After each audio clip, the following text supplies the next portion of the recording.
il s'agit lorsque nous parlons donc de la prière. Un moment d'échange avec Dieu, un moment aussi donc qui de ce fait a besoin d'être structuré, d'être préparé afin que nous puissions en ressortir de façon construite, de façon positive.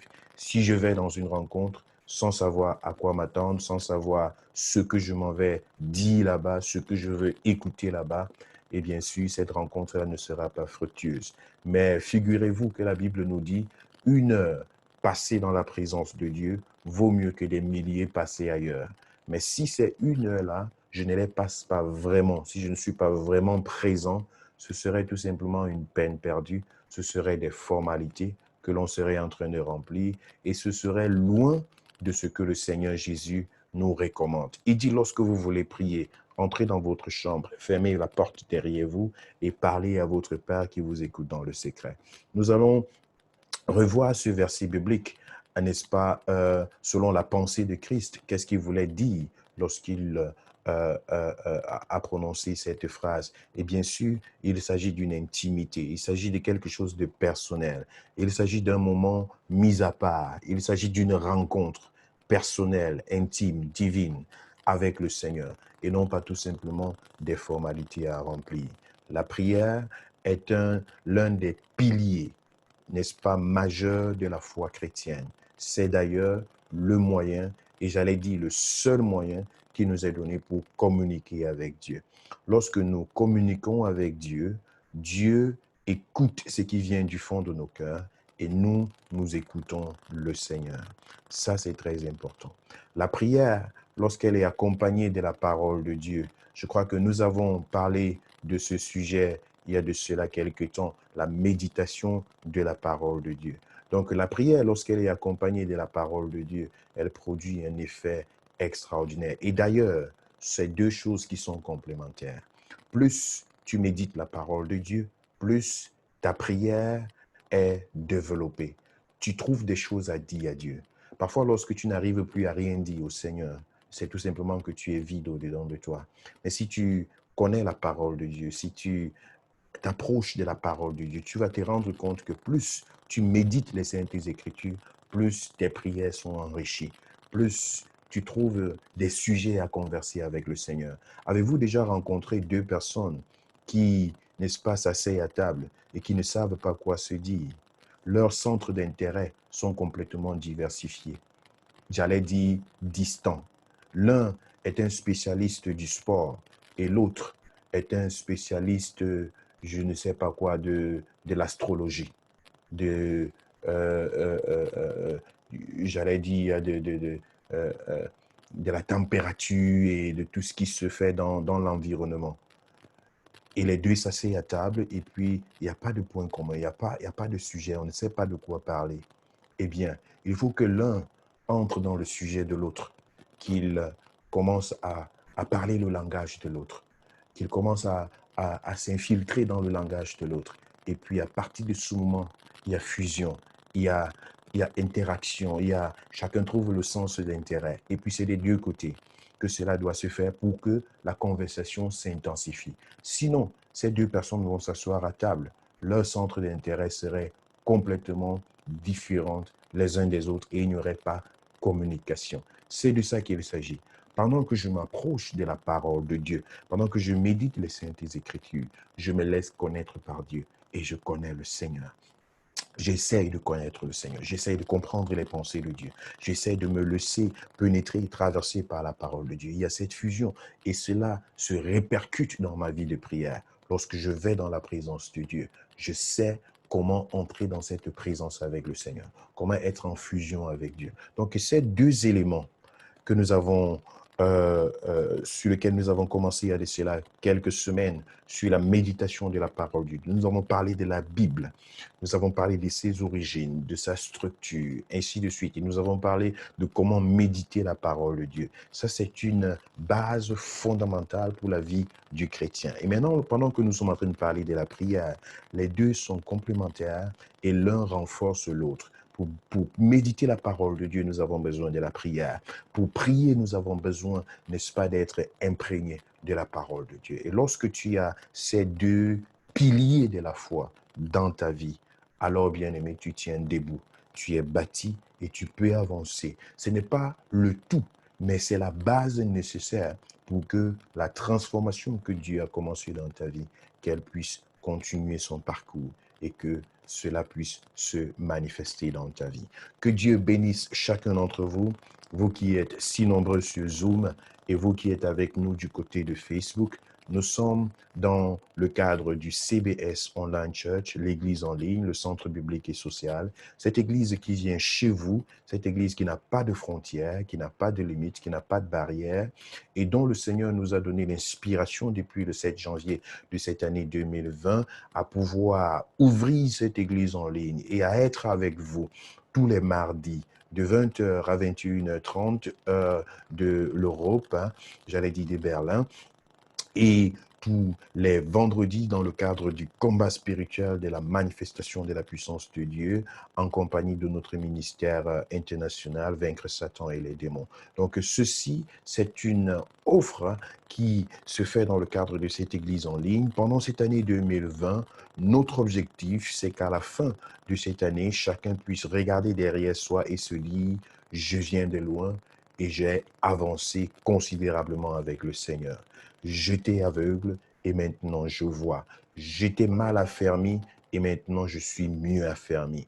Je ne connaissais pas le Seigneur et maintenant je le connais mieux. J'étais loin de Dieu et maintenant je suis disciple du Seigneur. Qu'une évaluation se fasse dans ta vie et que tu puisses comprendre que les années que tu as déjà passées dans la foi peuvent être révolutionnées en quelques mois, en quelques semaines. C'est pourquoi nous mettons ce bagage spirituel de la parole de Dieu à votre disposition. Que le Seigneur bénisse chacun d'entre vous. Comme je l'ai dit d'entrée de jeu, nous aurons deux phases dans l'enseignement de ce soir, qui est la deuxième partie sur la série d'enseignements intitulée La prière. Nous parlerons au début, n'est-ce pas, d'un bref résumé sur ce qui a été dit mardi passé, et je reviendrai sur la prière dominicale, le modèle de prière que Jésus nous a donné. Je les présenterai à la lumière des Saintes Écritures et de ce qui doit être. Et ensuite, je donnerai 2 ou 3 pensées supplémentaires et nous entrerons dans une phase de questions-réponses autour du sujet de la prière. Donc, si vous avez des questions, dans la deuxième partie de l'enseignement de ce soir, pratiquement dans 40-45 minutes, nous aurons l'occasion de répondre à vos questions et de pouvoir, n'est-ce pas, entrer dans la clarté des Saintes Écritures. Comme tous les mardis soirs, j'espère que vous avez votre Bible avec vous, de préférence une Bible d'études. Si vous avez une Bible simple, c'est quelque chose qui vaut la peine. J'espère que vous avez votre cahier pour prendre des notes, que vous avez un bic de quoi noter, parce que nous sommes exactement dans un cadre de la formation. Ce que vous recevez, vous serez capable de le retransmettre aussi à d'autres afin de pouvoir avancer. Nous bénissons le Seigneur pour cette atmosphère particulière, pour le salut des familles. Ce que Dieu a commencé à faire dans des familles, il a dit dans sa parole, crois et tu seras sauvé, toi et ta famille. Tu es nourri de la parole de Dieu, c'est déjà pour toi, ça c'est très bien, mais c'est aussi pour ceux-là qui sont avec toi, c'est pour ta famille, c'est pour ceux qui sont autour de toi, afin que toi tu t'élèves comme un missionnaire, comme une missionnaire, comme un évangéliste, comme une évangéliste pour, n'est-ce pas, prendre le relais auprès de tes parents, de tes enfants, de tes frères, de tes sœurs, de tes cousins, de tes cousines, que tu sois cette lumière-là qui est placée pour éclairer ton entourage. C'est l'une des raisons fondamentales pour laquelle le Seigneur te garde encore sur cette terre. Le Seigneur te garde encore vivant sur cette terre afin qu'à travers ta vie, plusieurs personnes puissent arriver à le connaître. Sinon, il t'aurait déjà pris avec lui, n'est-ce pas, dans son sein et dans sa gloire, parce que lorsque tu as reçu le Seigneur Jésus, ton nom est inscrit dans le livre de la vie. Mais si Dieu te garde encore ici, c'est qu'il a quelque chose de particulier accompli avec toi. Et il dit, la moisson est grande et il y a peu d'ouvriers. Il faut répondre à l'appel de Dieu et être une bénédiction, celle-là par laquelle Dieu veut passer pour sauver les tiens, ceux pour qui tu pries chaque jour, ceux pour qui tu élèves ta voix devant le Seigneur. Alors, il est important que tu, n'est-ce pas, te lèves également pour permettre que ces grandes prières, ces fortes prières qui sont élevées en faveur de ta famille, que ces prières trouvent une plateforme, un moyen, un canal pour descendre du ciel et se réaliser dans ta famille. Cela peut se faire à travers ton action, le partage de la parole de Dieu, n'est-ce pas, attirer ceux-là qui sont autour de toi à s'intéresser, n'est-ce pas, à la vie chrétienne, à partager les pensées de Dieu, à prier ensemble, à se mettre d'un commun accord pour invoquer le nom du Seigneur. Que Dieu vous bénisse, c'est merveilleux de passer de tels moments dans la présence de Dieu. Je m'en vais vous présenter en quelques lignes ici ce que nous nous sommes dit déjà mardi passé dans le cadre de l'enseignement sur la prière.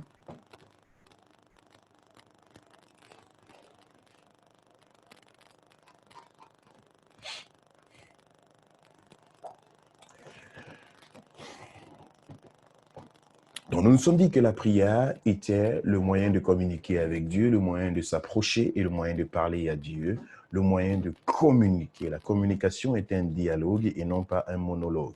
Nous avons suffisamment parlé à ce sujet. La prière est importante. Selon Jean chapitre 14, 13 à 14, la Bible nous dit « Et tout ce que vous demanderez en mon nom, je le ferai, afin que mon Père soit glorifié dans le Fils. Si vous demandez quelque chose en mon nom, cette chose vous sera donnée, ou alors je le ferai. » Donc Jésus se porte ici comme étant le garant pour l'accomplissement des prières que nous faisons à Dieu en son nom. C'est pourquoi c'est très important de prier au nom de Jésus.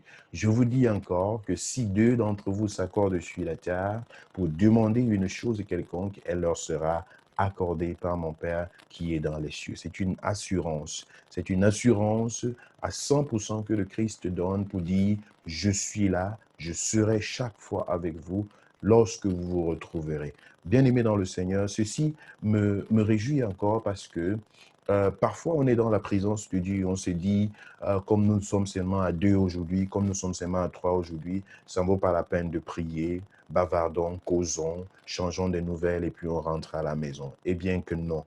J'ai vu des miracles se produire juste à travers la prière de 2 personnes qui sont venues ensemble, 3 personnes qui se sont rassemblées pour dire « Nous sommes ici pour prier, peu importe le nombre, nous sommes là pour prier. » C'est très important d'être conscient de la présence de Dieu. Il s'agit de la présence de Dieu et non pas du nombre de personnes qui se rassemblent. Et Jésus donne cette garantie-là. Donc, que ce que nous demandons au Père en son nom nous sera accordé. En d'autres termes, Dieu dit qu'il exaucera nos demandes. Matthieu chapitre 26, verset 41, il dit « Veillez et priez, afin que vous ne tombiez pas dans la tentation. L'esprit est disposé et la chair est faible. » Nous avons donc vu ici que, à cause de la prière, en nous disposant dans la prière, nous sommes plus forts. Nous sommes éloignés du péché, nous sommes rendus forts. Plus tu es dans la présence de Dieu, plus ton esprit est béni, plus tu te sens à l'aise, tu te sens protégé, tu te sens couvert par la grâce de Dieu. Lorsque tu t'éloignes du Seigneur, lorsque tu manques des moments de prière, tes moments de prière personnels, les moments de prière avec les frères et les sœurs en Christ, tu sens qu'il y a quelque chose qui te manque. Donc Jésus dit, veillez et priez afin de ne point tomber dans la tentation. C'est très important. Priez sans cesse. Jésus leur adressa une parabole pour montrer qu'il faut toujours prier et ne point se relâcher. Nous avons parlé à suffisance sur cette parabole du juge inique et de cette femme qui réclamait justice. Elle avait un besoin particulier dans son cœur et elle insistait, elle priait avec insistance, elle importunait ce juge jusqu'à ce que justice lui soit donnée. Et à travers ce verset, nous avons fait la transition sur ce que nous appelons l'intercession. L'intercession qui veut dire prier avec insistance et persévérance jusqu'à l'accomplissement de ce pourquoi on est en train de prier. Et ça, c'est très important. Je voudrais encore revenir là-dessus. Surtout dans le domaine de la délivrance, de la manifestation de la puissance de Dieu, il y a des choses pour lesquelles il faut prier avec persévérance, avec insistance. Plus tu pries, plus Dieu révèle. Plus tu pries, plus Dieu révèle. Lorsque la chose ne s'est pas encore complètement décantée, ça veut dire que Dieu est encore en train de travailler. Et aussi longtemps que Dieu est encore en train de travailler, il faut que tu sois davantage persévérant et, n'est-ce pas, endurant dans cette lancée de la prière. Parfois, Dieu travaille à notre rythme parce qu'il y a des choses qu'il veut enlever dans nos vies. Il y a des choses qu'il veut, n'est-ce pas, nous permettre de comprendre. Il y a des lumières qu'il veut nous faire éclairer dans nos cœurs. Il y a des ombres, n'est-ce pas, d'obscurité qu'il veut dissiper au-dedans de nous. Et il nous envoie sa parole. Et jour après jour, on peut être transformé jusqu'à ce que nous puissions nous retrouver là où Dieu veut que nous puissions être. Et le miracle s'accomplit, la plénitude de l'action de Dieu se manifeste. Donc pour autant, il est important de persévérer dans la prière, d'intercéder, d'aller jusqu'au bout, de ne pas lâcher, aussi longtemps que nous n'avons pas encore vu la matérialisation de ce pourquoi nous sommes en train de prier. Il est important de continuer avec persévérance. J'insiste là-dessus parce que c'est aussi une façon, même parfois, que Dieu utilise pour tester notre foi, notre détermination. C'est très important. Ce n'est pas que Dieu est incapable de faire des choses comme ça en un clin d'œil. Dieu n'en est pas incapable, mais parfois, il veut que nous puissions persévérer, que tu puisses véritablement entrer dans les profondeurs, que tu sois un combattant, une combattante, que tu puisses te démarquer, que tu puisses avancer. Et au fur et à mesure que tu le fais, Dieu se révèle. Parfois, il y a des choses qu'il faut encore confesser. Parfois, il y a des choses qu'il faut abandonner. Parfois, il y a des choses qu'il faut rejeter autour de soi. Parfois, il y a des relations dont il faut se séparer. Parfois, il y a des portes qui sont encore ouvertes que Dieu veut que ce soit d'abord fermé. Ainsi de suite. Donc, il y a parfois des choses sur ce chemin de l'accomplissement de la réponse de Dieu, de l'exaucement de Dieu. Et pour y arriver, il est important de persévérer, d'être constamment soumis à cette présence de Dieu, à cette manifestation de la puissance du Seigneur. Et c'est très important de comprendre ça. C'est un mystère dans la prière. Donc, je vous exhorte, selon Romains chapitre 15, verset 30, je vous exhorte, frères, par notre Seigneur Jésus-Christ et par l'amour de l'Esprit, à combattre avec moi en adressant à Dieu des prières en ma faveur. Nous avons donc fait la transition à ce niveau pour parler de la prière persévérante et nous sommes entrés dans Éphésiens chapitre 6, verset 18 et cela nous a permis de vous parler de 4 sortes de prières qui sont la prière de demande, la prière de louange et adoration, la prière d'intercession dont je viens de faire mention et la prière d'autorité. Donc, ces 4 dimensions dans la prière, ces 4 sortes de prières nous permettent d'être ordonnés et de pouvoir avancer dans ce que Dieu veut que nous puissions faire, ou alors d'être beaucoup plus disciplinés et éclairés dans notre vie de prière. Ça enlève même la distraction quand tu sais pourquoi est-ce que tu es dans la présence de Dieu. Je voudrais encore signaler là-dessus, par rapport à ces 4 sortes de prières, que ça n'a pas un ordre défini. Donc, ce n'est pas forcément que c'est toujours par la prière de louange et d'adoration que tu dois commencer et que c'est toujours par la prière d'autorité que tu dois finir. Tu dois tout simplement savoir, pendant que tu es dans la prière, voilà les 4 sortes de prières que tu peux apporter devant Dieu. Et également, tu peux avoir des horaires de prière différentes. Le matin, tu peux juste faire un moment de prière, de louange, adoration. Tu peux adorer le Seigneur, louer le Seigneur pendant 30 minutes, 15 minutes, 1 heure de temps. Tu fais juste cette sorte de prière. Le soir, tu peux te consacrer à la prière d'autorité pour prendre autorité contre certains mauvais esprits que tu ressens autour de toi, ainsi de suite.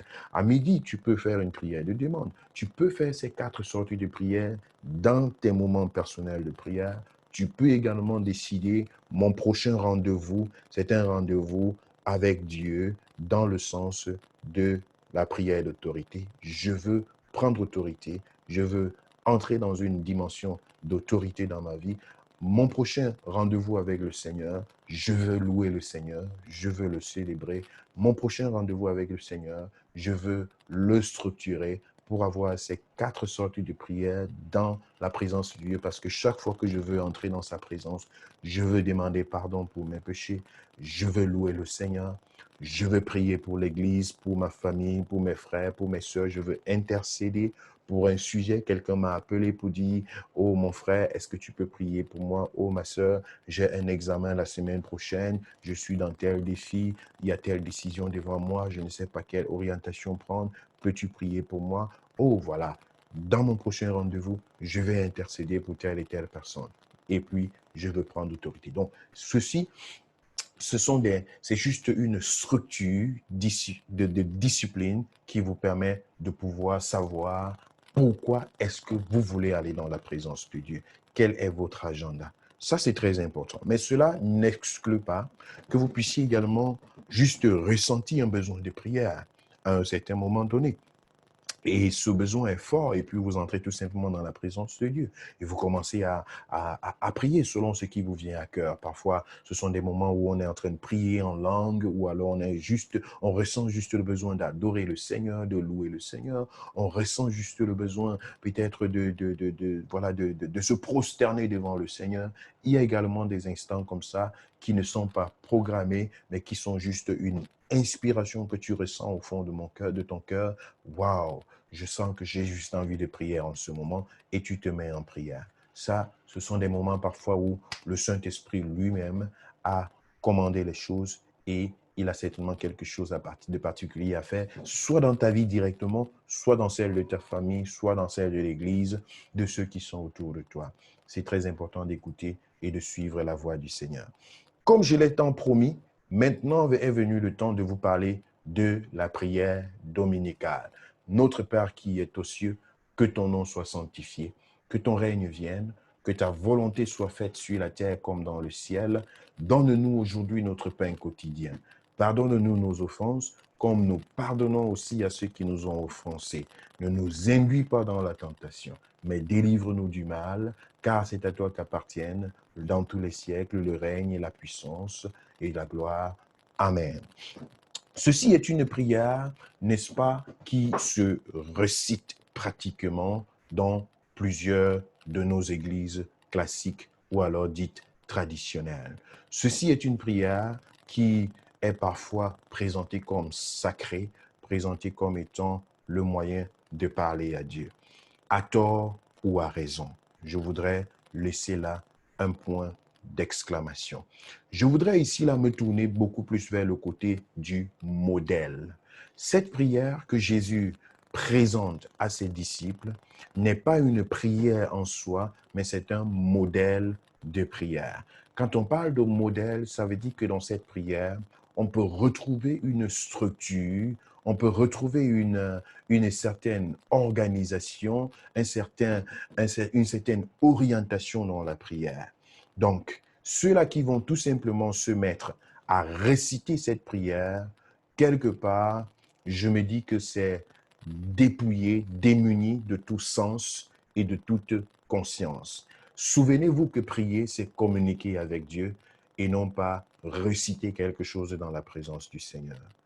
À côté de cette prière, ceux-là qui sont, n'est-ce pas, et qui se réclament catholiques, ont une autre panoplie, un autre canevas de prière qui se recite.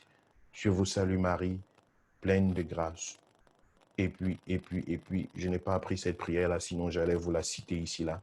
Donc, il y a d'autres prières qui se font, et parfois on dit tel nombre de fois, et puis tel nombre de fois, et puis tourner le chapelet, et puis ceci, et puis cela.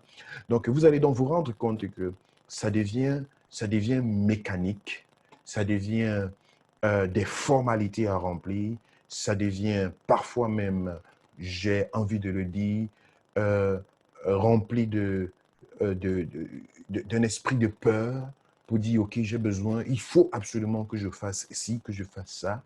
Et si je ne le fais pas, je n'ai pas fait comme cela a été prescrit, alors Dieu n'a pas écouté ma prière. Oh, je ne l'ai fait que 2 fois. Oh, je ne l'ai pas fait à la fin du culte. Oh, je n'ai pas fait ceci, je n'ai pas fait cela. Et à partir de ce moment, on est un peu comme,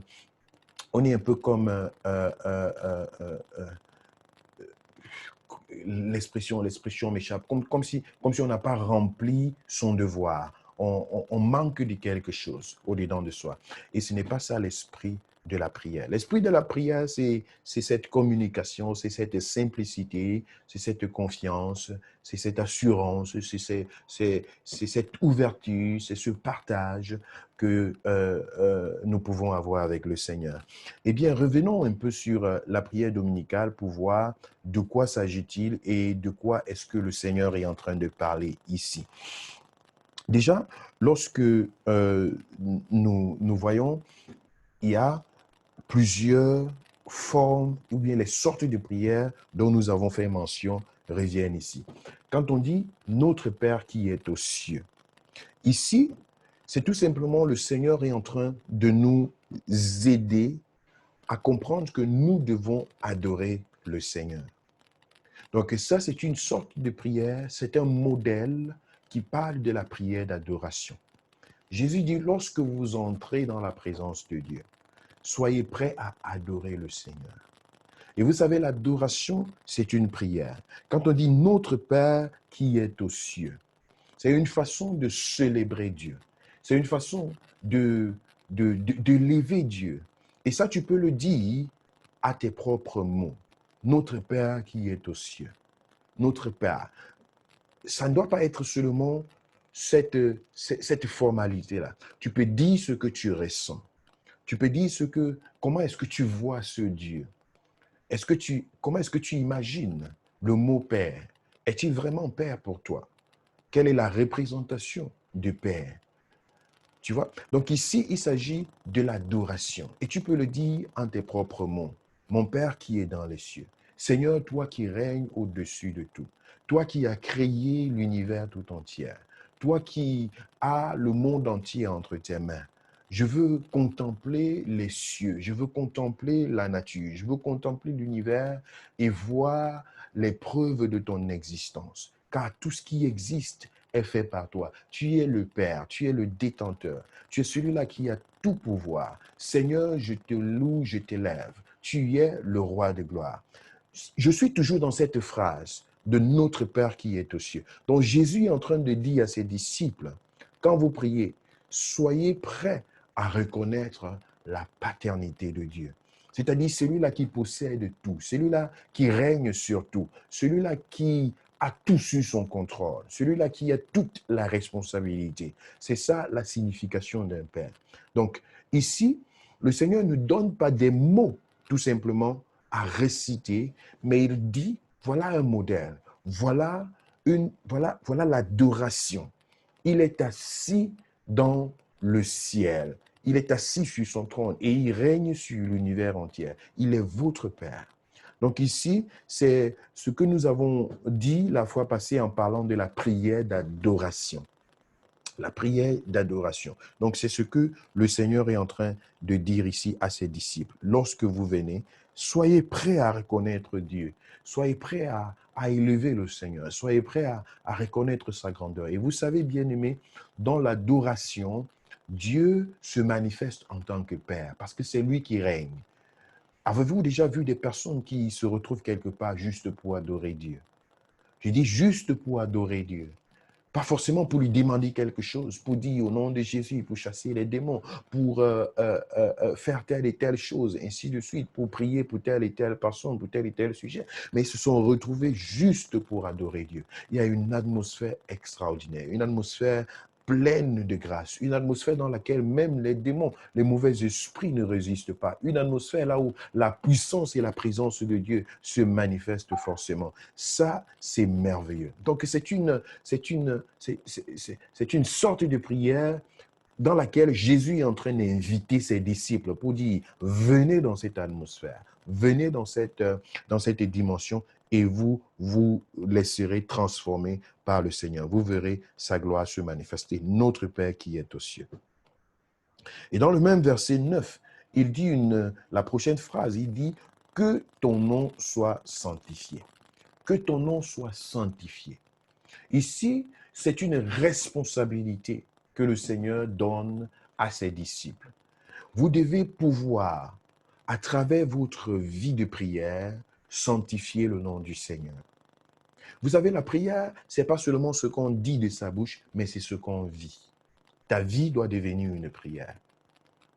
Jésus ici, là, il montre l'implication du chrétien, l'implication du disciple dans ce que c'est que la prière. Que ton nom soit sanctifié. Qu'est-ce que ça veut dire que le nom de Dieu soit sanctifié? Tu ne peux pas sanctifier le nom de Dieu par ta bouche, mais tu peux sanctifier le nom de Dieu par ta vie, par ton comportement, par ta façon d'être. Pourquoi?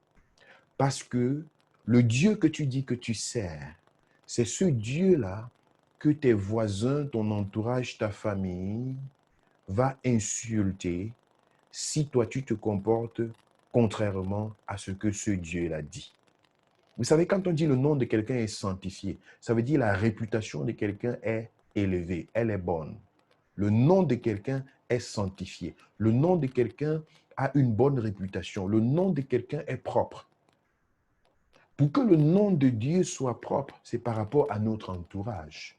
Qu'est-ce que les gens disent au sujet de Dieu lorsqu'ils nous voient? Qu'est-ce que les gens parlent? Qu'est-ce que les gens racontent, pensent de Dieu lorsqu'ils nous parlent? Donc, c'est à nous de sanctifier le nom de Dieu sur la terre. C'est à nous de sanctifier le nom de Dieu. Bien aimé, c'est à cette dimension-là que la prière revient. C'est pourquoi la prière est un style de vie. C'est une vie. Donc Jésus, là, il dit à ses disciples, dites que le nom de Dieu doit être sanctifié. Ça veut dire, le nom de Dieu doit garder une réputation sur cette terre qui est saine, aussi longtemps que cela dépend de nous. Donc ça, c'est très important. Et vous allez vous rendre compte que la Bible nous dit que la prière du juste est efficace. Donc ça veut dire que quelque part, lorsque on vit une vie qui n'honore pas Dieu, cela crée des obstacles à l'efficacité de notre prière. Ça, c'est important. Il faut le reconnaître. C'est un chemin dans lequel on s'engage pour se laisser transformer afin d'atteindre également cette dimension-là, là où on peut entrer dans cette porte de la justice avec Dieu et avancer. Mais c'est un processus. Donc, que ton nom soit sanctifié. Jésus renvoie la balle à ses disciples et dit, vous devez veiller que le nom de Dieu soit sanctifié. Pendant que vous adorez ce Seigneur, veillez que ceux qui sont autour de vous puissent voir cette sainteté qui vient de Dieu. Donc, cette prière dominicale, elle est assez profonde et assez intense. Que ton règne vienne, que ton règne vienne, que ton règne vienne. Jésus fait ici allusion, comme il en fait également à la fin de cette prière dominicale, il fait allusion à l'autorité du Seigneur. Que le règne de Dieu vienne sur la terre. C'est le moment, n'est-ce pas, de prier et de dire au Seigneur, nous voulons que tu règnes. Nous voulons que tu prennes la première et la dernière place. Nous voulons que ta présence soit établie. Bien-aimé, c'est une prière que tu peux faire au Seigneur. Au moment de dire que ton règne vienne, tu peux le dire en tes propres mots. Seigneur, prends le total contrôle de ma vie. Seigneur, domine sur ma famille, règne sur ma maison, que tout t'appartienne, tout ce qui est à moi se soumette à toi. Seigneur, je veux m'abandonner davantage entre tes mains. Seigneur, tu connais mes faiblesses, tu connais ce que je peux, ce que je ne peux pas. Je ne peux pas avancer sans toi. Si tu n'ouvres pas la porte, je ne pourrai pas sortir. Si tu ne fermes pas, je ne pourrai pas me retenir. Seigneur, j'ai besoin de toi. Que ton règne vienne. Donc, c'est une forme de prière là où tu t'abandonnes au Seigneur. Au lieu de dire tout simplement, Seigneur, que ton règne vienne, tu peux le dire en tes propres mots, ce que tu veux, ce que tu ressens dans ton cœur. À partir de ce moment, tu peux invoquer le règne du Seigneur dans ta vie, dans ta famille, dans tes défis, dans ce qui est autour de toi, dans la vie de l'Église, dans la vie des uns et des autres. Tu as l'occasion de faire ce genre de prière pour invoquer le règne du Seigneur, qui puisse prendre le total contrôle. Donc, ça, c'est un modèle que Jésus donne à ses disciples, que ton règne vienne. Que ta volonté soit faite sur la terre comme au ciel. Ça, c'est également important, que la volonté de Dieu soit faite sur la terre comme au ciel. Ça, c'est une façon de demander à Dieu de nous aider à accomplir sur cette terre ce qu'il attend de nous. De nous aider à marcher dans ses propres voies, de nous aider à obéir aux saintes Écritures, de nous aider à marcher selon ses pensées. Donc, au lieu de dire que ton règne vienne, que ta volonté soit faite sur la terre comme dans les cieux, tu peux le dire à ta façon, aux mots qui te viennent dans la bouche ou bien dans le cœur. Tu veux marcher dans la volonté de Dieu. Tu veux que ce que Dieu a pour toi, que cela te soit révélé. Tu veux connaître les profondeurs de Dieu pour ta vie, pour, n'est-ce pas, ton appel, pour ce qu'il a pour toi. Ça, c'est cette sorte de prière-là. J'ai entendu beaucoup de personnes à maintes reprises dire, Seigneur, qu'est-ce que tu as pour moi? Pasteur, je ne sais pas où est-ce que Dieu m'appelle. Pasteur, qu'est-ce que Dieu attend de moi? Eh bien, le Seigneur nous dit, nous pouvons le lui demander, que ta volonté soit faite sur la terre comme dans les cieux. Donc, c'est une façon de s'abandonner entre les mains du Seigneur. C'est une façon de dire, je renouvelle mon alliance avec toi. C'est une façon de dire, Seigneur, je veux être ton ambassadeur sur cette terre. Je veux me consacrer à toi. Je veux être ton missionnaire. Je veux être cet instrument que tu veux utiliser dans mon entourage, autour de moi, parmi mes frères, parmi mes sœurs, dans l'église du Seigneur. Je veux être également un sujet de bénédiction pour la vie des autres. Quelqu'un m'a invité de venir à l'église et je suis venu, j'ai rencontré le Seigneur, j'ai été sauvé. Seigneur, aide-moi à inviter aussi d'autres personnes à sortir pour évangéliser. Aide-moi à faire ta volonté sur cette terre. Donc ça, et je pense que ça, c'est une prière que nous devons faire tous les jours pour pouvoir marcher dans la volonté de Dieu, pour pouvoir découvrir qu'est-ce que Dieu a pour toi aujourd'hui. Lorsque tu te réveilles le matin, qu'est-ce que Dieu a pour toi pour cette journée-là? Quelles sont les orientations du Seigneur? Donc ici, c'est encore là un modèle de prière pour demander à Dieu son orientation et sa révélation dans ta vie, pour ta destinée ou encore pour ta journée. Donne-nous aujourd'hui notre pain quotidien. J'aime cette partie parce que l'illustration que je prends souvent, elle est assez claire. Donne-nous aujourd'hui notre pain quotidien. Mais imagine-toi que chaque matin, tu vas te réveiller et tu vas dire, Seigneur, donne-moi mon pain quotidien. Si Dieu te donne le pain tous les jours, tu auras la constipation, une constipation aiguë. Ce serait difficile pour toi d'avoir une digestion légère. Donc ici, il ne s'agit pas, nous le comprenons certainement, il ne s'agit pas de cette phrase, donne-moi aujourd'hui mon pain quotidien. Mais il s'agit d'une précision dans le sens où tu peux demander à Dieu ce dont tu as besoin pour ta journée. Tu peux demander à Dieu ce que tu ressens dans ton cœur. Ce que tu ressens dans ton cœur, tu peux lui faire confiance pour tes besoins. Tu peux le prendre comme étant le Dieu qui pourvoit.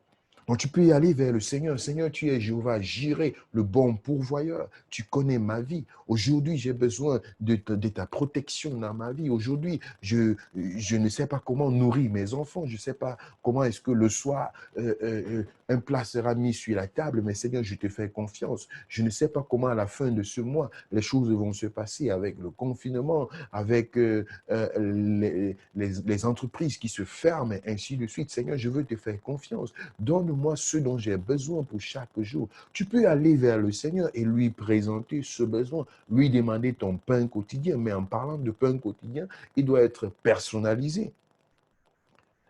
Donc, c'est de ça qu'il s'agit. Jésus montre là à ses disciples que vous avez l'occasion et l'opportunité de venir vers Dieu et de lui demander votre pain quotidien.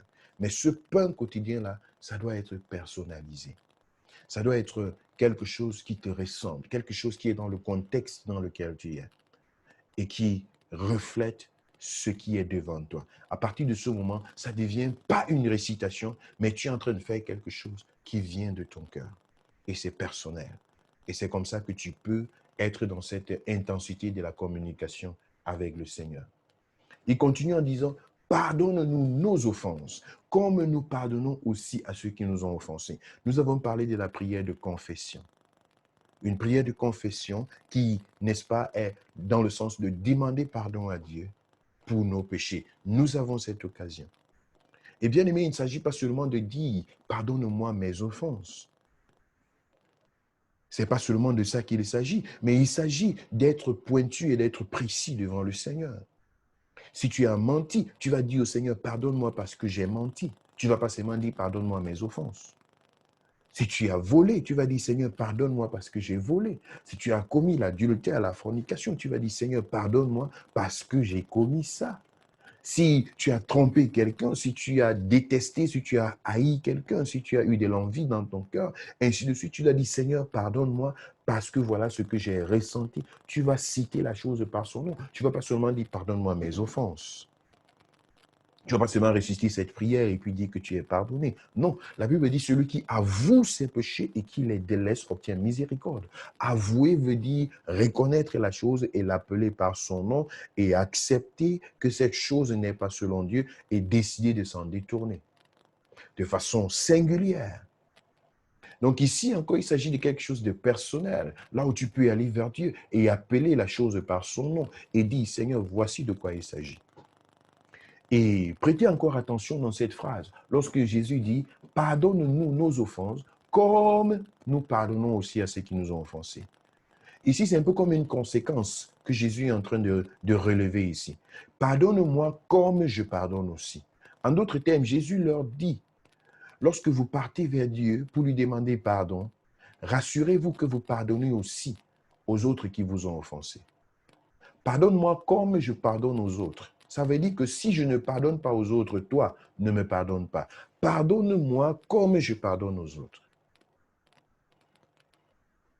Donc c'est comme si j'ai pointé un doigt et les 3 autres doigts reviennent vers moi et le doigt du haut va vers Dieu. Seigneur, juge-moi, juge-nous pendant que je pointe mon frère et qu'avec un doigt et que 3 doigts sont vers moi, Seigneur, sois le juge. 3 contre 1.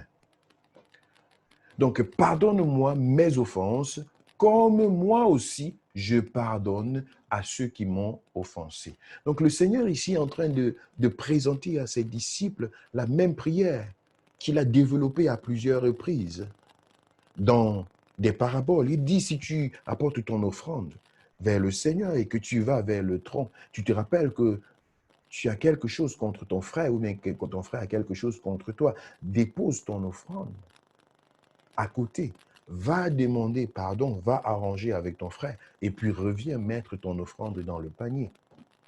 Jésus l'a déjà dit à plusieurs reprises, pardonnera 7 fois, 77 fois. Maintenant, il vient encore dans le cadre de la prière, il leur dit, mes amis, lorsque tu veux que Dieu te pardonne, sois rassuré que tu pardonnes aussi aux autres. Je sais que c'est une école parfois qui peut être difficile parce que le pardon est un processus. Parfois, certaines personnes ont traversé des moments difficiles, des moments atroces, des moments terribles dans leur vie, des abus, des déceptions, des blessures tellement profondes que c'est parfois pas évident de pardonner tout d'un coup. Mais il est important d'avoir cette conception du pardon et de dire, Seigneur, à cause de moi, pas à cause de cette personne, mais à cause de moi, j'accepte de pardonner.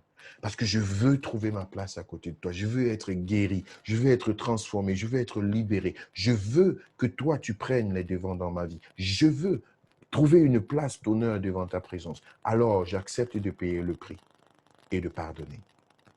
Bien-aimé dans le Seigneur, c'est une prière assez particulière que le Seigneur donne ici comme modèle.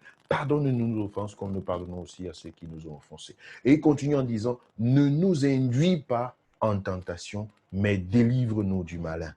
Ça, c'est une prière de combat spirituel. C'est une prière pour la protection de Dieu. Celui qui repose à l'ombre du Tout-Puissant demeure à l'abri du Très-Haut. Donc, c'est une prière, c'est une demande pour dire, Seigneur, tu es notre protection, tu es notre refuge. Tu vois, l'Éternel est mon refuge et mon bonheur. Lorsque je marche dans l'ombre de la vallée de la mort, je ne crains aucun mal, car tu es avec moi.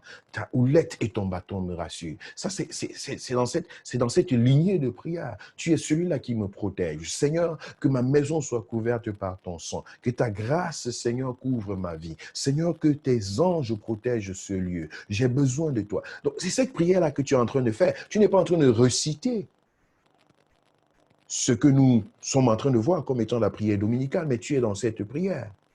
Que la protection délivre-nous du malin.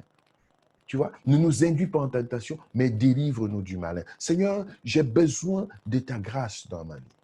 Que le bonheur et la grâce m'accompagnent. Que tes anges environnent ma vie. Que mes enfants soient couverts par ta grâce. Pendant qu'ils sortent ce matin pour aller à l'école, ils sont sous ta protection. Ils sont couverts contre tout accident, tout incident, toute tentation de l'ennemi sur leur chemin, tout esprit de viol et d'abus, tout ce qui peut les poursuivre dans leur journée. Ils sont protégés contre cela. Ils sont couverts et exempts de toute tentation et de toute action du mal.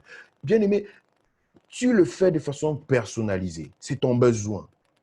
C'est l'atmosphère dans laquelle tu es. Cette prière que tu es en train de faire aujourd'hui, parce que tu es père de famille, tu es mère de famille, tu as des enfants qui sont en train d'aller à l'école. Ce n'est pas la même prière que tu vas faire 20 ans plus tard, quand ils seront déjà à l'université, quand ils seront indépendants. Tu auras besoin de faire cette prière. Induis-nous, ne nous induis pas à la tentation, mais délivre-nous du malin. Pour toi, ce sera autre chose. Tu seras en train de prier, Seigneur, couvre mes enfants contre la puissance de la globalisation, contre l'esprit de la drogue, contre les tentations, contre les égarements dans leur vie professionnelle. Seigneur, couvre ma famille contre les flèches qui...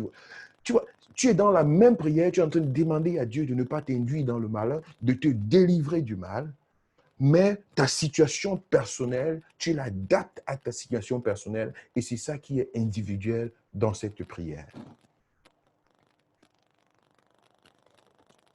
Car c'est à toi qu'appartiennent, dans tous les siècles, le règne, la puissance et la gloire. Donner gloire à Dieu en toute occasion. Savoir que c'est lui qui est le début et c'est lui qui est la fin. C'est par lui que toute chose se produit. Et c'est par sa souveraineté que nous avons la victoire. C'est pourquoi tu t'abandonnes toujours à la souveraineté de Dieu. Seigneur, j'ai prié et c'est toi qui fais le reste. Je te bénis parce que tu fais chaque chose selon ta volonté particulière et souveraine. Seigneur, tu peux le faire selon ta volonté. J'ai prié, j'ai pris l'autorité, j'ai déclaré. Seigneur, voici mon orientation. Mais à la fin, je sais que ta souveraineté est la chose la plus excellente. Toi, tu règnes d'âge en âge et d'éternité en éternité. Bien-aimés dans le Seigneur, je viens là de vous présenter la prière dominicale. Et vous allez donc vous rendre compte que certaines personnes qui disent « Ah, mais vous, les charismatiques, ceux-là qui...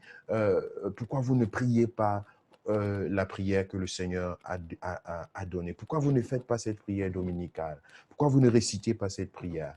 Ainsi de suite. Alors, je veux dire, nous prions cette prière.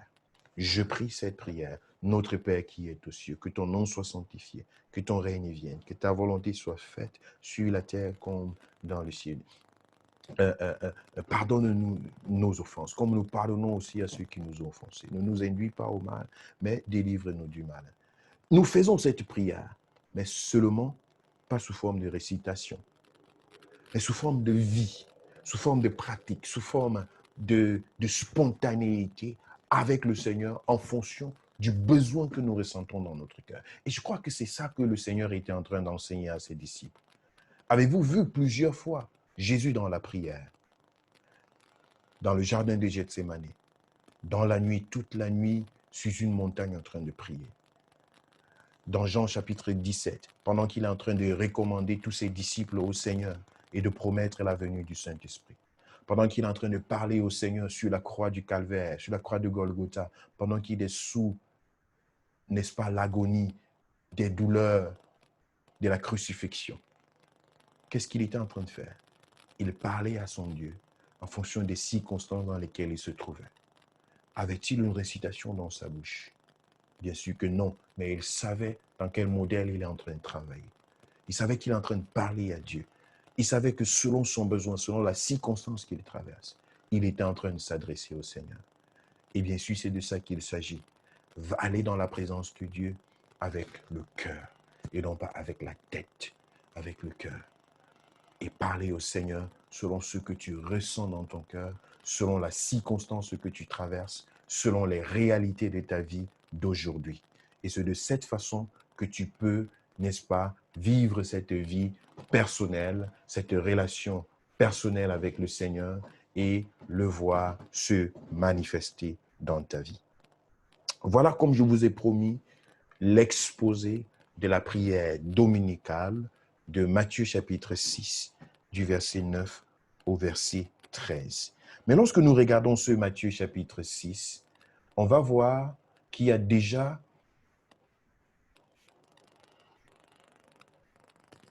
je m'excuse parce que j'ai l'impression que nos amis sur Facebook sont privés.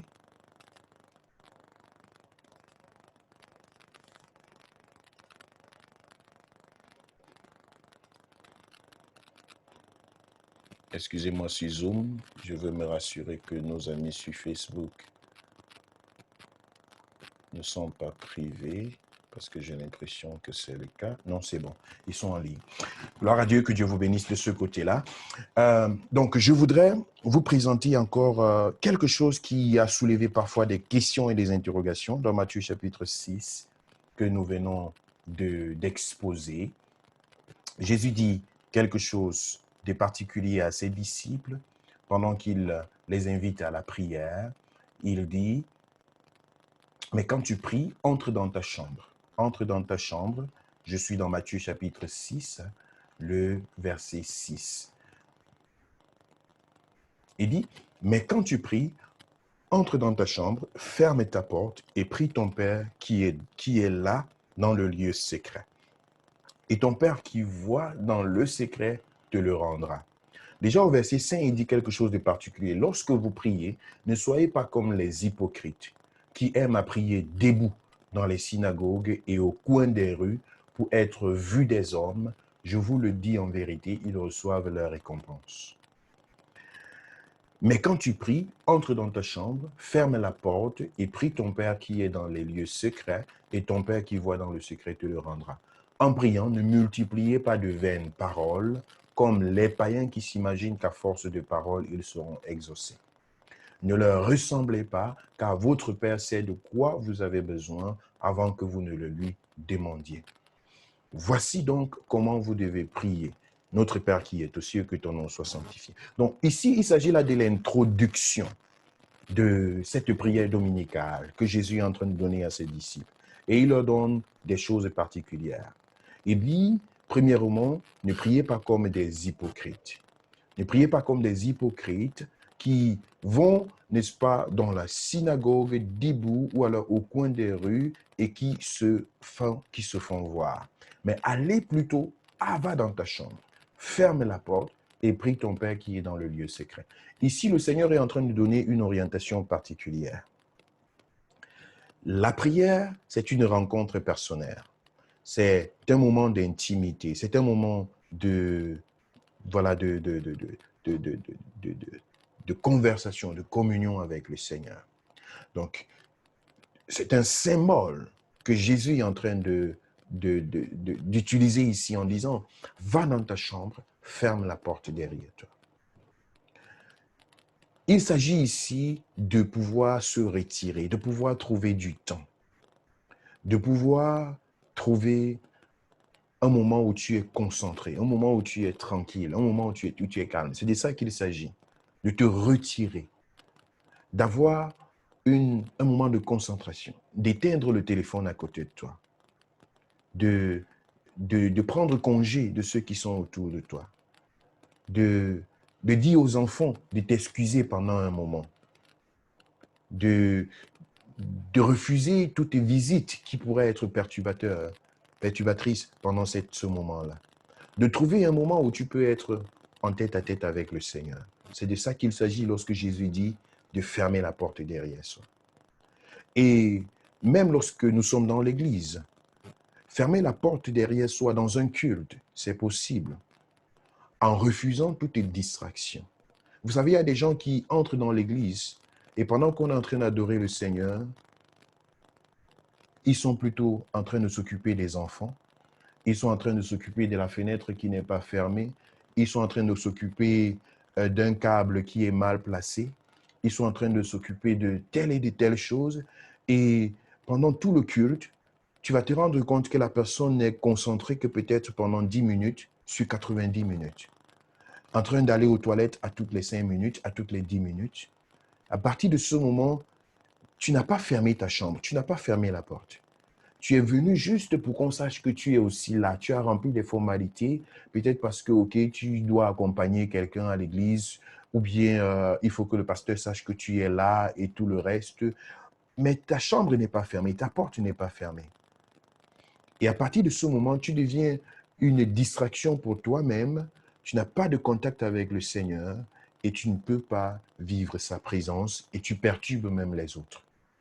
C'est de ça qu'il s'agit lorsque le Seigneur dit « Entre dans ta chambre et ferme la porte ». Ça veut dire être conscient, être consciente de la présence de Dieu. Trouver cette atmosphère-là, te laisser connecter avec le Seigneur. Entrer dans cette présence. Et c'est pourquoi certaines personnes ont ça comme étant un combat spirituel. Parce que parfois, c'est l'ennemi qui apporte des distractions. L'ennemi empêche parfois certaines personnes d'être concentrées dans la prière. Toujours en train de te pousser à regarder tel vêtement, qui a porté tel habit, qui a porté telle chaussure. Surtout dans l'église, nous sommes spécialistes de ça les dimanches, où nous partons généralement pour montrer combien nous sommes vêtus. Et parfois, ça devient ça nous empêche de fermer la porte lorsque nous entrons dans la présence du Seigneur. Donc, je voudrais que vous puissiez comprendre de quoi Jésus est en train de parler ici. Et lorsqu'il fait allusion à ces pharisiens, à ces hypocrites, c'est effectivement parce qu'ils aimaient se faire voir. Ils aimaient être au premier rang et montrer combien ils sont les plus pieux, montrer combien ils sont les plus pratiquants, aller au bord de la route, au bord du chemin, montrer combien ils sont différents de ceux-là qui sont des pécheurs. C'est de ça qu'il s'agit. C'est ça que Jésus est en train de refuser ici. Et de dire non, c'est pas ça la prière, c'est pas ça une vie de prière. C'est pas tout simplement toujours être devant, être parmi ceux-là qui ont le micro et ne être là que lorsque tu as le micro et tout le reste. C'est pas ça. Donc Jésus est en train de dire la prière, c'est quelque chose de personnel. C'est une rencontre individuelle. Tu ne vas pas dans la présence de Dieu pour faire plaisir à quelqu'un. Tu ne vas pas dans la présence de Dieu pour raconter demain combien d'heures de prière tu as fait. C'est pas ça. C'est que sinon tu es déjà en train de prendre ta récompense. Tu ne vas pas dans la présence de Dieu pour crier sur les toits combien tu sais prier. Mais tu vas plutôt pour avoir une rencontre personnelle avec toi. Ta porte est fermée. C'est un moment d'intimité avec le Seigneur. Bien-aimés, j'espère que vous comprenez de quoi il s'agit. Et c'est la même chose. Ça peut être également spontané. Même au volant de ta voiture, dans un train, tu peux fermer la porte derrière toi. Tu peux parler avec le Seigneur. Tu peux être dans la présence de Dieu. Donc, c'est de cette porte-là qu'il s'agit. C'est de cette chambre-là qu'il s'agit. C'est quelque chose de personnel, quelque chose d'individuel. Maintenant, il dit, en priant, ne multipliez pas de vaines paroles. Je me suis préoccupé de cette phrase il y a de cela plusieurs années et je me suis demandé, c'est quoi les vaines paroles? Des vaines paroles, c'est tout simplement des paroles que tu prononces sans en être consciente ou bien sans comprendre véritablement le sens de ce que tu es en train de dire. Des récitations. Oh, j'ai fait cette prière combien de fois? J'ai récité ceci combien de fois? Et c'est ce que ces pharisiens-là faisaient. Ils avaient des formules, ils avaient des positions, ils avaient des choses. Il fallait tout simplement qu'ils puissent les pratiquer, les exercer, pour prétendre qu'ils ont atteint ce qu'il fallait atteindre. Mais Jésus dit non, mes amis, ce n'est pas de ça qu'il s'agit. Il faut être conscient de la parole que tu prononces devant Dieu. Il faut être conscient de ce que tu es en train de dire devant le Seigneur. Et non pas seulement le dire pour remplir des formalités, pour multiplier des vaines paroles, non. Mais bien aimé, les vaines paroles, ce n'est pas tout simplement parce que tu as dit la même chose plusieurs fois, mais c'est le sens de ce que tu as dans cette parole que tu es en train de prononcer. J'aime souvent dire, je peux dire Alléluia 1000 fois, mais chacun de ces 1000 fois a un sens particulier. Je suis conscient de ce que je suis en train de dire. Je suis en train de dire un Alléluia qui, pour moi, a le sens de glorifier le Seigneur. Et je suis conscient à chaque fois que je le prononce. Je peux prononcer le nom de Jésus en sachant ce que je suis en train de dire, ce qui se cache à l'intérieur, pas juste pour remplir des formalités. Donc, c'est de ça qu'il s'agit lorsque nous parlons des vaines paroles.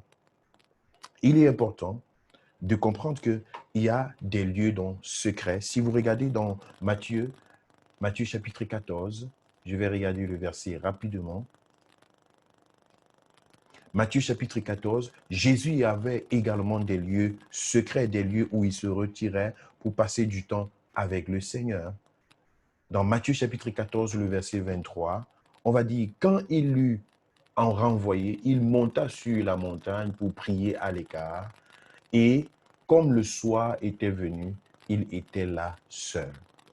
Donc ici, on voit Jésus qui a passé toute une après-midi dans la présence de Dieu, dans un lieu retiré. Il a fermé sa porte derrière lui. Il s'est même détaché de ses disciples pour dire, c'est mon temps personnel et individuel dans la présence de Dieu. Je veux parler au Seigneur. Donc, bien aimé, on peut fermer la porte derrière soi. On peut prier avec les paroles personnelles que l'on a et parler au Seigneur. C'est très important. Maintenant, on peut se dire, oh, mais Jésus a dit de ne pas multiplier les paroles. Pourquoi prier longtemps? Il a dit qu'il connaît ce dont nous avons besoin, ainsi de suite. Oui, en ce qui concerne la prière de demande, Dieu sait. Il vient de parler. Ce dont Jésus est en train de parler, c'est la prière de demande. Mais qu'en est-il de la prière d'intercession? Qu'en est-il de la prière d'autorité? Qu'en est-il de la prière de louange et d'adoration? Veux-tu dire que Dieu est rassasié de tes 5 minutes d'adoration et qu'il n'en aura plus besoin? Non. Alors c'est de ça qu'il s'agit. Lorsque je pars pour demander quelque chose à Dieu, Seigneur, tu sais que j'ai besoin d'une deuxième caméra. Je veux que ton Église puisse avoir une caméra. Je remets ce besoin entre tes mains. Merci de répondre à cette prière. C'est une demande que je fais à Dieu et je lui donne gloire et j'attends que cela se réalise. Mais s'il y a un défi devant moi, une situation où l'Église est confrontée à un problème, qu'il soit juridique ou bien physique, administratif, il est question d'entrer dans la présence de Dieu et de prier jusqu'à ce que cette situation soit décantée, que les solutions soient vues, palpables et saisissables entre les mains. Alors, il ne me suffira pas de faire juste une prière de demande, mais une prière persistante avec intercession et vraiment fermeté. Jésus passait du temps dans la prière, voyez-vous. Jésus passait des nuits même dans la prière. Parfois, on se plaint, mais qu'est-ce qu'ils font toute la nuit? Pourquoi prier si longtemps? Je voudrais vous montrer un passage biblique assez illustratif de ce que Jésus faisait dans le livre de Matthieu.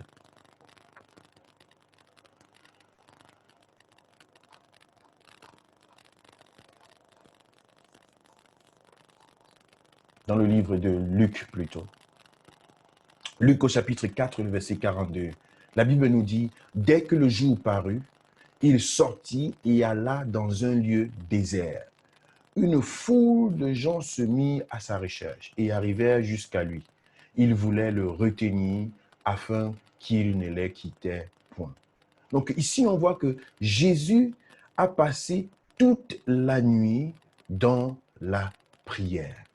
Toute la nuit dans la prière. Toute la nuit.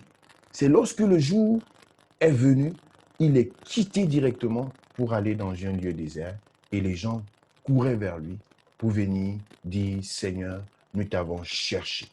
Nous t'avons cherché, nous sommes à ta recherche depuis toute la nuit. Donc ça, c'est important de voir que Jésus avait non seulement des lieux secrets, mais également, il prenait du temps dans la présence de Dieu.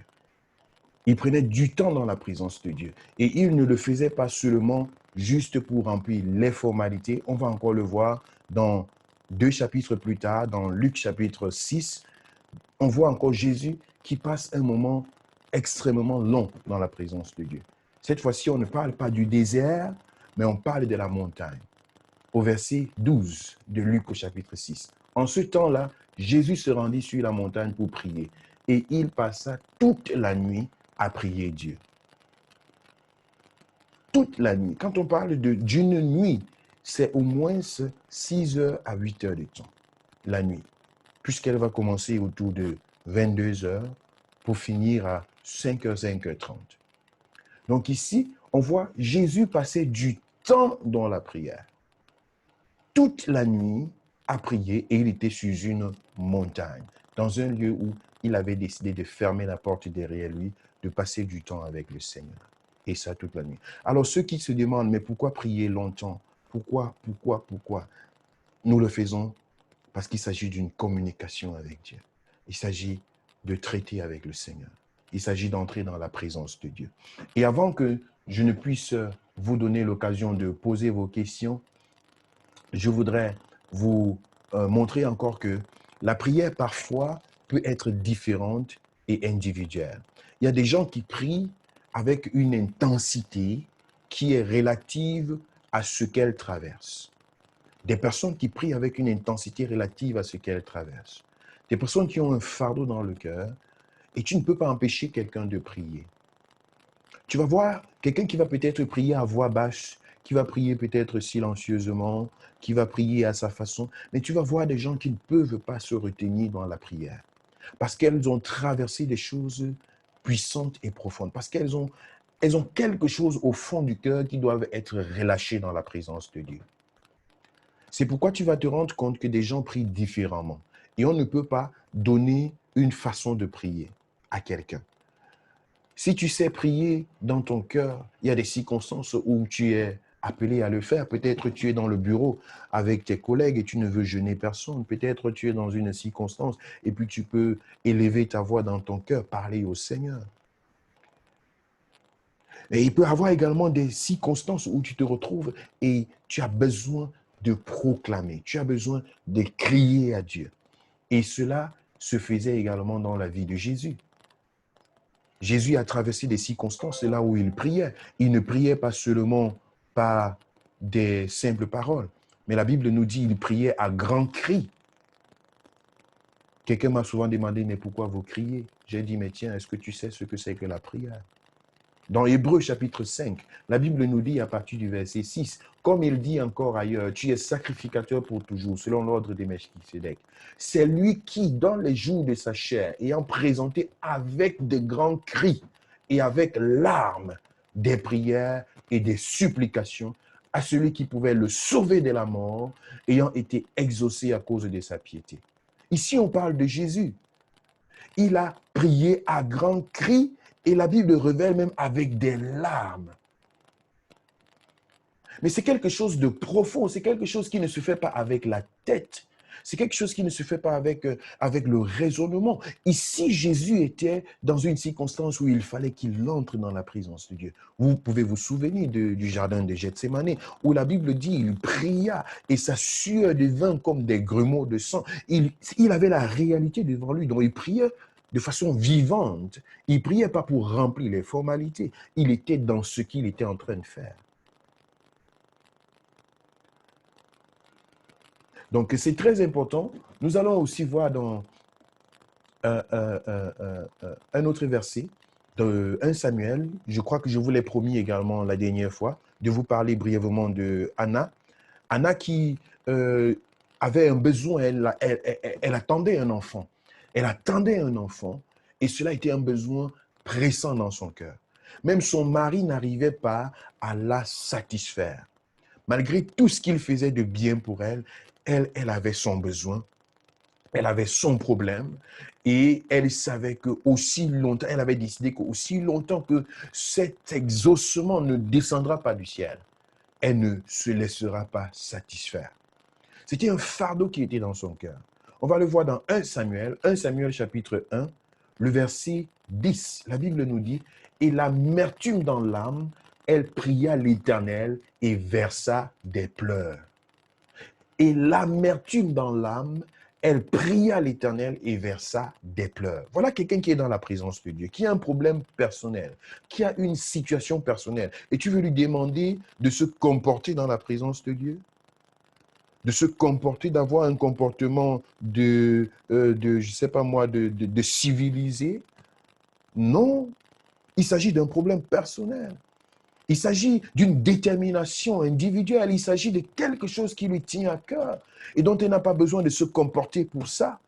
Elle n'a pas besoin de demander ta permission pour ça. C'est un problème personnel. Elle sait qu'elle est devant la seule personne qui peut lui répondre.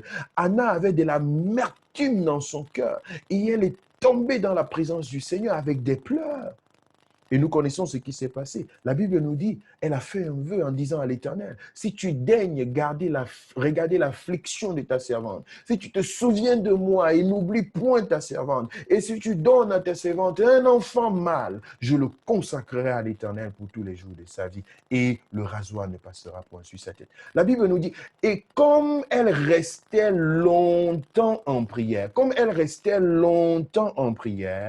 devant l'Éternel, Élie observa sa bouche. Anne parlait dans son cœur. et ne faisait que remuer ses lèvres, mais on n'entendait pas sa voix. Élie pensait qu'elle était ivre. Donc elle était dans une amertume, dans un moment profond. Ses larmes coulaient, elle remuait sa bouche, son cœur était dans une présence. Elle faisait des prières au Seigneur. Elle voulait parler à Dieu. Et Élie vient lui dire, mais mon ami, tu es ivre. Ce qui se passe là, je n'ai pas encore vu ça. Comment tu peux pleurer dans la présence de Dieu? Comment tu peux te comporter de la sorte? Vous savez, il y a des gens comme ça qui vous interdisent de crier dans la présence de Dieu, de vous laisser aller dans sa présence, juste à cause des religions et des jugements. Mais quand la personne ne sait pas ce que tu traverses dans ton cœur, c'est impossible que tu sois retenu. C'est pourquoi j'ai souvent dit à quelqu'un qui m'avait posé la question, mais je ne sais pas pourquoi vous priez comme ça, je ne sais pas. Je lui ai dit, tu n'as pas encore traversé, tu n'as pas encore vécu quelque chose comme ce que Anne a vécu. Tu ne sais pas, tu ne sais pas. Donc tu peux rester dans ton coin. Si c'est encore étrange pour toi, ok, continue. Mais le jour où tu vas comprendre que ta solution vient de Dieu, que tu as une seule option, il n'y a pas d'autres options, c'est le jour-là que tu vas savoir ce que c'est que prier. Parfois, quand il y a des options devant toi, quand tu sais que, ok, vous savez, c'est la même chose, c'est par exemple pour ceux qui sont en Europe, hein, vous savez, quand on te dit de prier pour ta nourriture de demain, tu ne vas pas prier de la même façon que celui qui est en Afrique va prier pour sa nourriture de demain. Parce que tu sais que demain, tu vas ouvrir ton frigo, ta nourriture sera là. Mais celui qui est en Afrique, la plupart des gens, ils ne savent pas de quoi demain sera fait. Et quand il veut prier pour sa nourriture de demain, mon ami, ne vient pas lui mettre les bâtons dans ses roues. Parce qu'il sait que c'est sa seule option. Dieu est sa seule ressource. Ça, c'est une illustration peut-être dramaticalisée que je viens de faire, mais vous comprenez dans quel sens je suis en train d'aller. Donc, lorsque tu es devant une situation où tu sais que c'est Dieu ou c'est Dieu, alors mon ami, tu vas prier. Anne était dans une situation pareille. Elle était avec des... Jésus s'est retrouvé dans des moments pareils. Là où il s'est retrouvé, ou c'est Dieu ou c'est Dieu. Pas d'autre option. Et puis c'est de ça qu'il s'agit. Entrer donc dans la présence de Dieu avec ton cœur et non pas avec ta tête, avec ton raisonnement. Qu'est-ce que tu veux? Qu'est-ce que Dieu attend de toi? Et laisse-toi aller. La Bible dit dans le livre de Romains au chapitre 8, à partir du verset 25, verset 26, le Saint-Esprit intercède par nous par des soupirs inexprimables, car il sait ce dont nous avons besoin, c'est de quoi demander à Dieu. L'Esprit de Dieu intercède en nous par des soupirs inexprimables. Lorsque ça monte au-dedans de toi, tu es dans la présence de Dieu. Et mon ami, même si c'est pour pleurer, tu vas pleurer. Même si c'est pour te jeter au sol, même si c'est pour dire, Seigneur, ici, là, c'est toi, c'est toi. Quand c'est traité avec Dieu, c'est traité avec Dieu. Donc ça, c'est important. Je me rends compte que je prends beaucoup de temps, mais je voudrais vous donner une dernière pensée avant de passer à la phase des questions-réponses. L'action de donner est importante dans la prière. L'action de donner est importante dans la prière. Parfois, lorsque tu pries, Dieu peut te pousser à faire des vœux, à déclarer quelque chose. Nous venons de voir l'exemple de Anne qui dit, Seigneur, si tu me donnes cet enfant, voici, je le décide et je le promets, je vais te le confier. Donc, elle faisait un vœu. Il y a parfois des actions que certaines personnes appellent des sémences, des offrandes, des sacrifices, ainsi de suite, qui sont également comme des formes de prière. Des choses comme que tu bâtis devant Dieu, que tu poses devant Dieu pour dire, Seigneur, voici mon sacrifice, voici mon offrande. Voici l'une des choses que je demande qu'elle parle également en ma faveur dans ta présence. Et Dieu a écouté ce vœu que Anna a fait dans la présence de Dieu. Elle a promis. Et 1 an plus tard, elle est revenue avec son fils Samuel, que Dieu lui avait donné à la suite de cette prière. Elle a consacré au temple, elle a laissé avec Élie et elle est partie. Et la Bible dit que Dieu lui a donné d'autres fils et d'autres filles. Mais elle avait accompli son vœu. Et nous voyons également dans le livre de Actes des Apôtres, au chapitre 10, on voit l'exemple de Corneille, qui était un païen, qui était quelqu'un qui ne connaissait pas Dieu. Mais la Bible dit que ses prières et ses aumônes sont montées vers le Seigneur. La Bible dit dans Actes chapitre 10, il y avait à Césarée un homme nommé Corneille, centenier dans la cohorte dite italienne. Cet homme était pieux et craignait Dieu avec toute sa maison. Il faisait beaucoup d'aumônes au peuple et priait Dieu continuellement. Donc voilà deux choses qu'il faisait. Il priait beaucoup et il donnait beaucoup. Et la Bible nous dit au verset 4, Dieu est venu. Vers la 9e heure du jour, il vit clairement, ça c'est Corneille qui vit clairement dans une vision, un ange de Dieu qui entra chez lui et qui lui dit, Corneille, les regards fixés sur lui et saisi d'effroi, il répondit, qu'est-ce, Seigneur?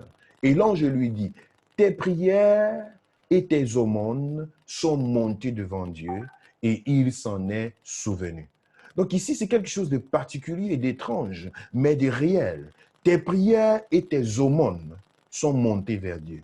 Donc tes prières et tes sacrifices, tes prières et tes offrandes, tes prières et tes bienfaits sont montés vers le Seigneur.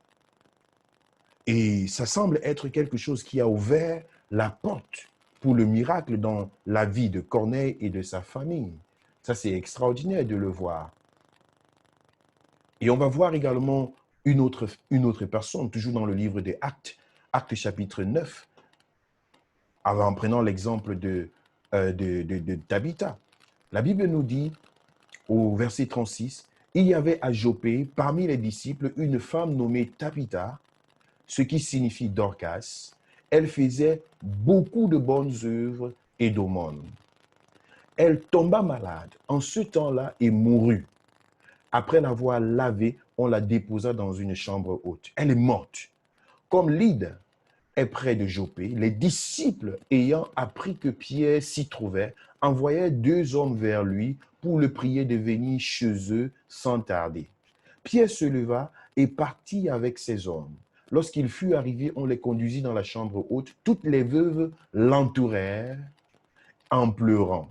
Les veuves ont entouré Pierre et ont commencé à pleurer. Et ils lui montrèrent les tuniques et les vêtements que faisait Dorcas pour elle pendant qu'elle était avec elle. Donc voilà les veuves qui rassemblent, qui se mettent autour de Pierre et lui disent, cette femme-ci qui est morte là, c'est notre espoir. Elle a cousu des habits pour nous. Elle nous a fait tellement de bien. Et Pierre fit sortir tout le monde. À la suite de ce témoignage-là et de cette compassion, de ce moment émouvant qui a été provoqué, Pierre fit sortir tout le monde et se mit à genoux et pria. Puis se tourna vers le corps et dit, Tabitha, lève-toi. Elle ouvra les yeux et ayant vu Pierre, elle s'assit.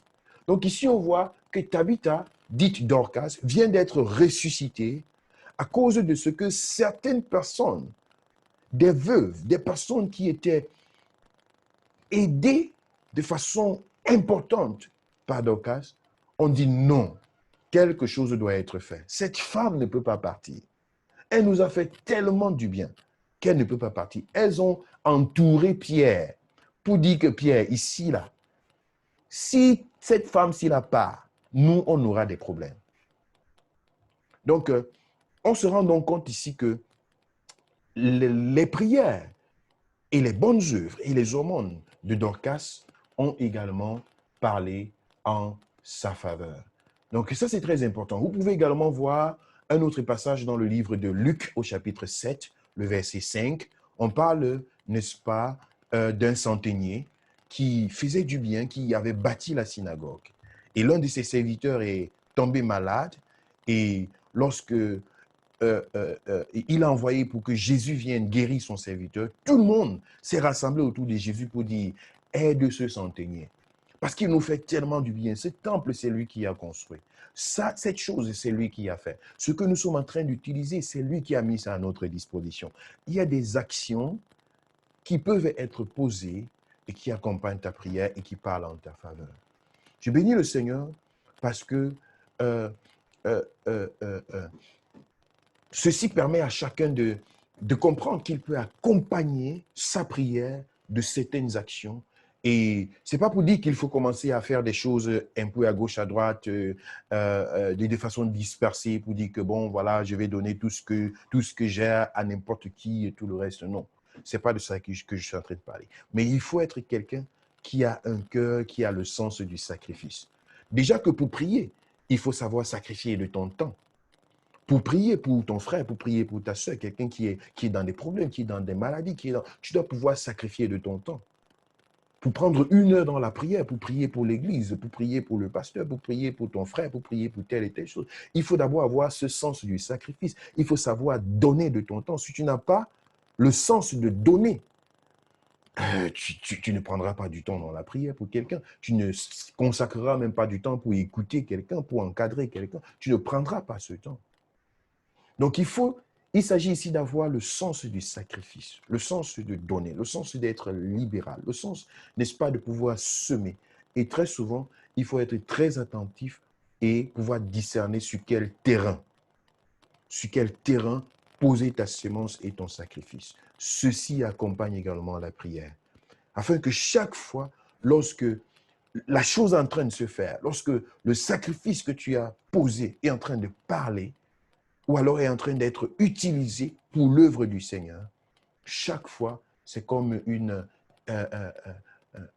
cymbale qui retentit et qui rappelle à Dieu, qui rappelle, n'est-ce pas, au monde spirituel, ici, si les choses sont en train d'avancer, c'est à cause de telle et telle chose qui ont été sacrifiées. Vous savez, je suis pleinement reconnaissant pour ceux-là qui s'investissent dans l'œuvre de Dieu.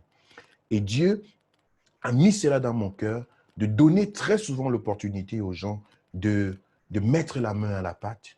Et je me suis rendu compte que c'est un secret pour l'exaucement de prière, pour ceux-là qui sont en train d'avancer dans le Seigneur. Il ne s'agit pas de faire forcément des choses qui sont extraordinaires, mais pouvoir apporter un élan qui vient du fond de ton cœur. Et cela parle également en ta faveur. Donc voilà, une pensée que je voulais partager avec vous sur la lumière des Saintes Écritures, qui est également important dans l'œuvre de Dieu, sans vouloir trop m'étaler dans ce domaine. Que Dieu vous bénisse. Et maintenant, je voudrais laisser l'occasion aux uns aux autres de poser des questions et je m'en vais les répondre dans la deuxième partie de